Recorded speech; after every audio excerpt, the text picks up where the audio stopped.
আসার মেন উদ্দেশ্য হলো যে এখানে আজকে সংসদ অধিবেশন বসছে। এখানে অনেক মন্ত্রী এমপি সবাই আসবেন, স্বয়ং প্রধানমন্ত্রী আসবেন। তো আমরা চাই যে ওনাদের কাছে বিষয়টাকে দৃষ্টি আকর্ষণ করুক এবং ওনারা বিষয়টাকে আমলে নিক। উনি একটা হেয়ার কাট আইন নামে একটা কালো আইন করছে, যেটা সুদি আইন, সেটা কিন্তু আমাদের দেশে চলে না, ওটা বিদেশি আইন। আমাদের দেশ কিন্তু বিদেশি আইনের মাধ্যমে চলে না আমাদের ব্যাংকগুলি। তো এই আইনের মাধ্যমে উনি আমাদের টাকা কাটিয়ে নেবে কোন গ্রাউন্ডে? যে ব্যাংক লস করছে। কেন লস করছে? উনি নিজে কিন্তু অনেকবার, একাধিকবার, 100 বার বলছে যে এসলাম সাহেব টাকা লুট করে নিয়ে গেছে।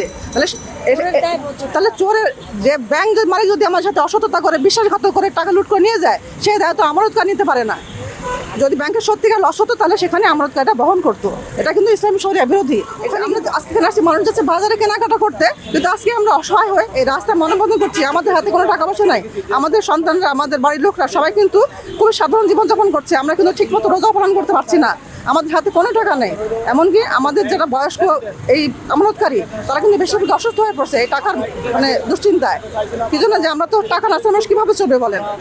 তো আমরা এখানে আসছি যে তারেক জিয়া সাহেব উনি যেন বিষয়টাকে আমলে নেন এবং ওনার মাধ্যমে চাচ্ছি উনি যেন আমাদের পক্ষ থেকে এই জিনিসটা সুরাহা করে দেন।